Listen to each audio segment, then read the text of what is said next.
looking out of them as you enter the spring season? Well, I'm looking for great competition because there's some young talent in the secondary that may be as talented or more talented than a guy ahead of them when it comes to jumping, running fast, but maybe they don't have as much experience.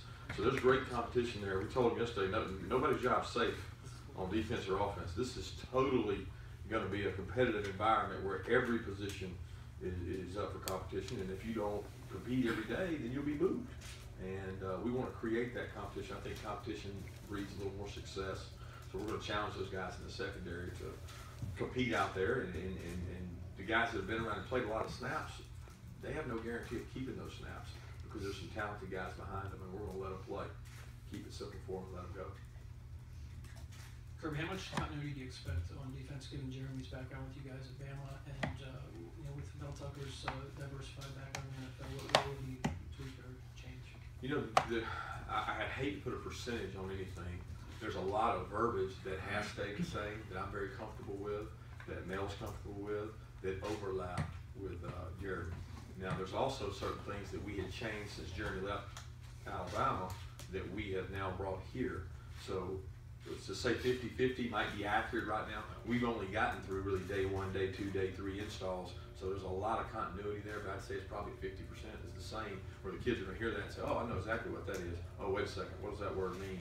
But it's not a completely starting over by any means.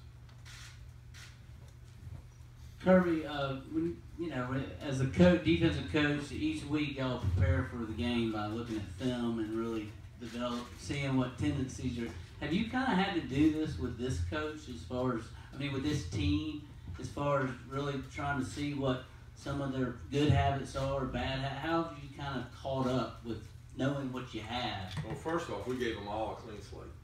We said, look, guys, regardless of, we've watched you on tape, we see your resume on the tape, but we're starting off these off-season conditioning programs with a clean slate. If you're a guy that we thought was poor effort on tape, you're going to get every opportunity to prove to us that's not true.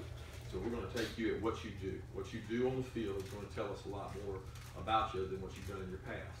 And so some of the guys have bought into that, and some of the perceptions of maybe players that we thought were one way, they haven't been that way. And we're going to keep demanding excellence of them, make them compete. And when things get tough and it gets 83 degrees out there today and they're tired, we'll find out a lot about a lot of guys, especially when we put the pads on. But we're not trying to use any preconceived notions on anybody. We want to be able to kind of observe for ourselves and give them a clean slate. You made a very early public push to back Central State for the spring game. Why was that such an important focus for you? I think it shows an energy and passion level for a united Bulldog Nation, which is what I'm trying to achieve on G-Day. I still want to challenge everybody to come out for 93,000. There's no reason why we can't fill that stadium on April 16th. I'm excited about it. I think we've got a great fan base, and I think it shows a commitment to the program. It also shows our players the energy level and the passion that our fans have. It certainly doesn't hurt in recruiting either to have 93,000 fill the stands, and that's kind of what we're aiming at. You mentioned overall being pleased with the winter workouts, but I know that at least once you mentioned about guys, the way they worked.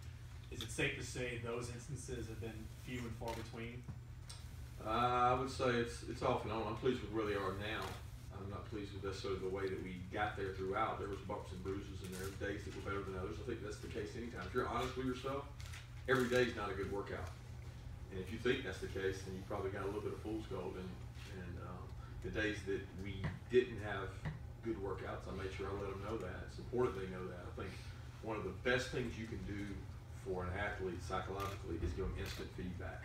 I had the analogy once about those speed signs, those speed limit signs. You put a speed limit on the road, people don't necessarily obey it. But when you flash somebody's speed, they've done studies, and you're flashing your speed, guess what you do immediately? Slow down. It's called instant feedback. So we try to tell our players all the time that if you don't do right, we're going to give you instant feedback. It's a great analogy. I see a speed limit sign, it doesn't necessarily slow me down, but I see a flashing light tells me my speed. What do? Whoa. So I'm trying to give them instant feedback of what they're doing right and what they're doing wrong, and accentuate the positive and let them know that they don't. And I think that people respond better to that, and they respect you more when you do that.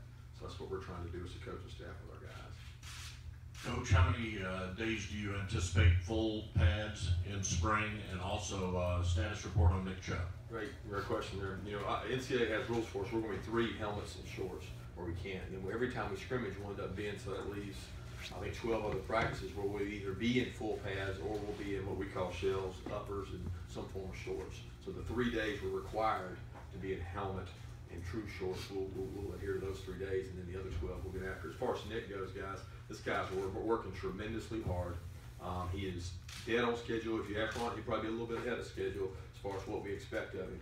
He started doing a little cutting since we've been back from spring break, so he's doing some running, not just straight ahead, doing a little bit of cutting. He will not be involved in any team drills throughout spring, but we're excited about where he is, and he's progressed really well. He is a kid that's, obviously he overachieves anyway, but he's overachieving in rehab as well. You say on schedule, do you think he'll be full-time, full 100% come August? I think it's hard to say right now. He's on schedule for where he's got to be right now. Again, I'm not forecasting forward to go and say he's going to be 100% first day of practice when he's in fall camp. I think we've got to determine that as we go. Kirby, what's the biggest position of question of depth right now as you get into practice? Well, I'll be honest with you, I got questions at every position as far as depth is my concern, but I mean, if you said what were the majors, I would probably say inside linebacker because of some injuries. You know, Reggie's coming off of shoulder surgery there. Roquan had a surgery on his wrist, and Roquan's going to not be able to go all spring. He'll be able to do some drills, but not all. Sean McGee, who's worked some of the inside linebacker, had to go through a knee scope. So when you start saying these guys, they're not out, but they're not completely in either. Now, that scares me a little bit because it's not a position of great depth anyway at inside linebacker. So that one concerns me. Obviously, the offensive line has been a concern all along about the depth and the size there. I think it's important that we improve on that going forward. But obviously, the depth, I would like to have a 3-deep offensive line every spring. That's 15 guys. And that's hard to do in spring unless you get mid-year enrollees. So it's a challenge anytime to have 15 quality, really good offensive linemen. And I think that's one of the areas that we got to work on building and try to get more depth to that position. And Kirby, at what point, you talked earlier in your time here about your love for the institution and so forth. At what point did this become a job and not sort of a love affair with the school? How difficult has it been to institute change so far, institutionally? You have to do that again. You have to ask that question again. I love my job, so it's a combination of the two. I mean, I really don't think that it's. I mean, I've been coaching now for right at 18 years, and I don't think that I've ever looked at it as it was just a job. You know, it's been a passion for the players. My drive and my why is to develop players, to give them an opportunity to better themselves, whether it be through NFL or education. That's kind of why I do this, and it makes me feel really good when they achieve that. So since I've been here, it's not like it's been, oh, my love affair with the university has now come with the job part of it. I mean, to me, my love affair is with the players, recruiting them and developing them and making them better. That's why I do this. So anything I can do to help them is really what it's about for me. I don't see it as a burden to have to come to work, if that's what you're asking. When you coached against Sony Michel, obviously he was still sharing the load with Nick. Yeah.